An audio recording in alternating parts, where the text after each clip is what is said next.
नमस्कार दोस्तों, स्वागत है आप सभी का आपके अपने इस प्यारे से YouTube channel ideal coaching classes में।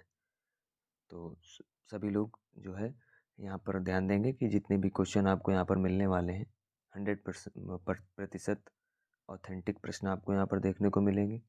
और 17 फरवरी के पहली शिफ्ट के जीएस, जीके और करंट अफेयर के क्वेश्चन यहाँ पर देखने को आपको मिलेंगे।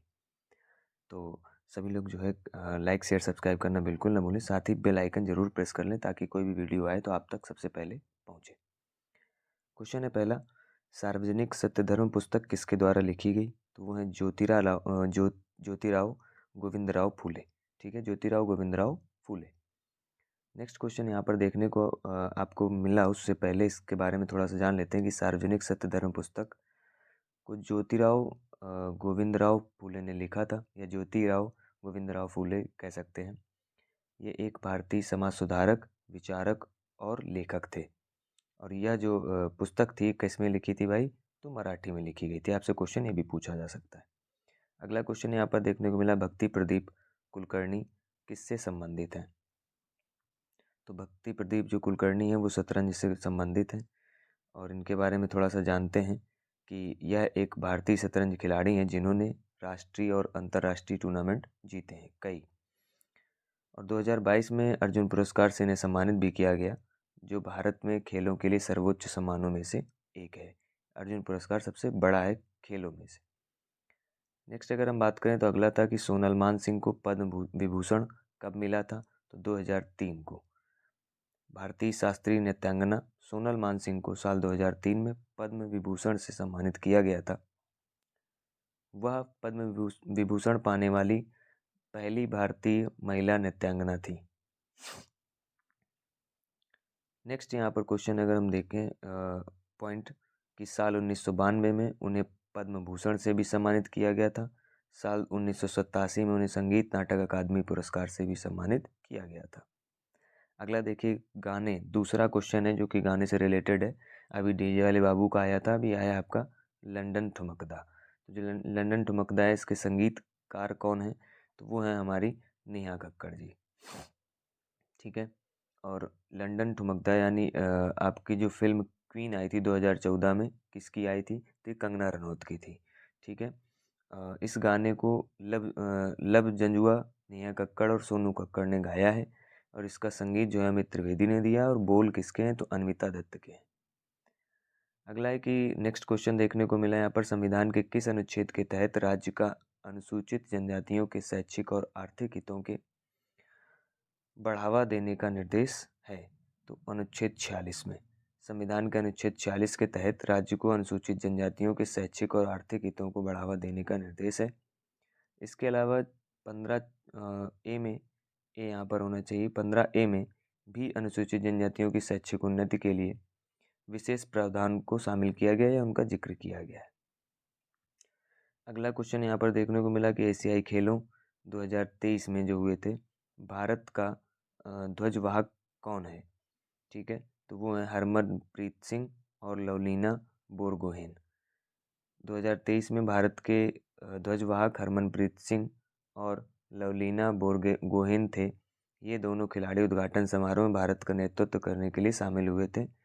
वहीं अगर हम बात करें समापन समारोह की, तो PR श्रीजेश भारत के ध्वजवाहक थे। ये खेल चीन के हांगझो में आयोजित हुए थे। नेक्स्ट क्वेश्चन यहाँ पर देखने को मिला, राष्ट्रीय ग्रामीण आजीविका मिशन जिसे हम NRLM के नाम से जानते हैं, की शुरुआत कब हुई थी? 1 अप्रैल 2013 को। अगला क्वेश्चन था कि दक्षिण भारतीय राज्यों में सबसे कम साक्षरता किसकी है? तो वो है कम साक्षरता वाले राज्य कौन सा है? आंध्र प्रदेश है।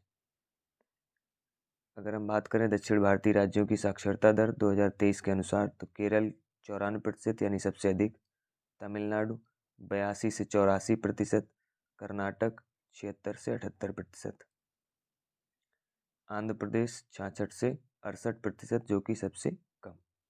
अगला क्वेश्चन यहाँ पर, अक्टूबर 2024 तक दिल्ली की मुख्यमंत्री कौन थी?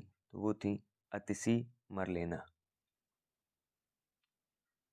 सितंबर 2024 तक दिल्ली के मुख्यमंत्री अरविंद केजरीवाल थे। उनके इस्तीफे के बाद अतिशी मरलेना ने 21 सितंबर 2024 को मुख्यमंत्री पद संभाला। अक्टूबर 2024 तक अतिशी मरलेना दिल्ली की मुख्यमंत्री रहीं और अतिशी मरलेना जो है वो आम आदमी पार्टी की वरिष्ठ नेता और पूर्व शिक्षा मंत्री ने अरविंद केजरीवाल के इस्तीफे के बाद मुख्यमंत्री का पद ग्रहण किया और ये पूर्व शिक्षा मंत्री भी रही थी। अगला क्वेश्चन, किस पंचवर्षीय योजना में गरीबी हटाओ का नारा दिया गया था या पांचवी पंचवर्षीय योजना का मुख्य उद्देश्य क्या था? तो वो था आत्मनिर्भरता और गरीबी दूर करना और इसी में यह नारा दिया गया था, गरीबी हटाओ, यानी पांचवी पंचवर्षीय योजना। अगर इस पंचवर्षीय योजना की बात करें तो इसने रोजगार बढ़ाने और गरीबी उन्मूलन यानी गरीबी हटाओ पर जोर दिया था। अगला क्वेश्चन था, मैग्नीशियम हाइड्रोक्साइड जिसे हम MgOH का होल ट्वाइस के नाम से जानते हैं, को किसके नाम से जाना जाता है? तो इसे कहते हैं मिल्क ऑफ मैग्नीशिया। ठीक है, यानी जो मैग्नीशियम हाइड्रोक्साइड इसे मिल्क ऑफ मैग्नीशिया के नाम से जाना जाता है और ये एक क्या है, रासायनिक यौगिक है और साथ ही साथ यह अकार्बनिक यौगिक भी है जो कि पानी में घुलकर दूध जैसा दिखता है और यह एक कमजोर क्षार भी है। नेक्स्ट क्वेश्चन यहाँ पर था कि लवण में मौजूद जल के अणुओं की निश्चित संख्या को क्या कहते हैं? तो उसे कहते हैं क्रिस्टलन जल। अगला क्वेश्चन यहाँ पर था कि भारत के 25वें मुख्य चुनाव आयुक्त चीफ इलेक्शन कमीशन, ठीक है, कौन है? तो वो है राजीव कुमार, जो कि 25वें मुख्य चुनाव आयुक्त है। अगला क्वेश्चन था कि बोहाग बिहू त्यौहार किस समय मनाया जाता है? जो बोहाग बिहू त्यौहार है वो फसल कटाई के समय कहाँ मनाया जाता है? तो असम में मनाया जाता है। फसल कटाई के समय असम का प्रमुख त्यौहार है, इसे रोगाली बिहू भी कहते हैं, रोंगाली बिहू, और यह त्यौहार फसल चक्र से जुड़ा है और असमिया नववर्ष की शुरुआत का प्रतीक है। यह त्यौहार बैसाख महीने के विषुवर संक्रांति के 7 दिन बाद मनाया जाता है। यह त्यौहार आमतौर पर 13 अप्रैल को पड़ता है, यानी ये भी आने वाला है। अगला क्वेश्चन था कि 74वां संविधान संशोधन 74th कॉन्स्टिट्यूशनल अमेंडमेंट के तहत नगर पालिका चुनाव का आयोजन किसके द्वारा किया जाता है? तो राज्य चुनाव आयोग के द्वारा। राज्य चुनाव आयोग एक संवैधानिक संस्था है जिसे प्रत्येक भारतीय राज्य और केंद्र शासित प्रदेश में स्थापित किया जाता है। यह आयोग स्थानीय निकाय चुनाव जैसे नगर निगम, पंचायत चुनाव, नगर पालिका चुनाव की स्वतंत्रता, निष्पक्षता और पारदर्शिता सुनिश्चित करने के लिए क्या है, जिम्मेदार होता है। अगला क्वेश्चन यहाँ पर था, निम्न में किस नदी का उल्लेख ऋग्वेद में भी मिलता है? तो वो हमारी कौन सी नदी है? सिंधु नदी। ऋग्वेद में गंगा, यमुना, सिंधु, सरस्वती, ब्यास, सतलुज, घग्गर जैसी कई नदियों का जिक्र मिलता है। ऋग्वेद में सिंधु नदी का उल्लेख मिलता है और सिंधु नदी का उल्लेख ऋग्वेद में कई स्थानों पर किया गया है। इसे एक पवित्र नदी के रूप में पूजा जाता है। अगला क्वेश्चन था कि क्षत्रिय मठ कहाँ स्थापित किया? तो अगर हम बात करें वैसे या इसी में पूछा जा सकता है क्षत्रिय नृत्य का एक प्रमुख शास्त्रीय नृत्य क्या है? तो मतलब जो क्षत्रिय नृत्य है और यहाँ पर ब्लैंक है, ठीक है, का एक प्रमुख शास्त्र, तो ये आसाम राज्य के माजुली द्वीप का है। नेक्स्ट है 1974 से 78 के दौरान भारत में कौन सी पंचवर्षीय योजना थी? तो वो थी चतुर्थ पंचवर्षीय योजना 1974 से 1979 के बीच में।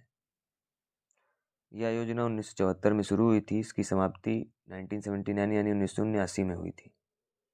इसका मुख्य उद्देश्य आर्थिक स्थिरता और विकास को सुनिश्चित करना था, साथ ही भ्रष्टाचार और महंगाई पर काबू पाने के प्रयास भी किए गए थे।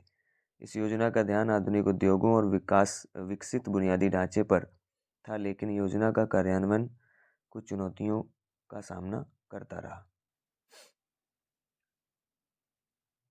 अगला क्वेश्चन और आज की शिफ्ट का लास्ट क्वेश्चन है, पहली शिफ्ट का। पोस्टर किस चीज़ से बनता है? तो vinyl, foam core board, aluminium मिश्रित, पॉलिएस्टर, एक्रेलिक और प्लास्टिक की अन्य किस्में इसमें शामिल रहती हैं। सभी का बहुत बहुत आभार जुड़े रहने के लिए। मिलते हैं नेक्स्ट सेशन में, तब तक के लिए सभी को जय हिंद, जय भारत, और सभी को बहुत बहुत धन्यवाद वीडियो पूरा देखने के लिए। और लाइक शेयर वीडियो को करना ना भूलें, साथ ही चैनल को सब्सक्राइब करना ना भूलें, साथ ही बेल आइकन को भी प्रेस कर लें ताकि आपको सर्वप्रथम वीडियो मिल जाए। थैंक यू सो मच, धन्यवाद, जय हिंद, जय भारत।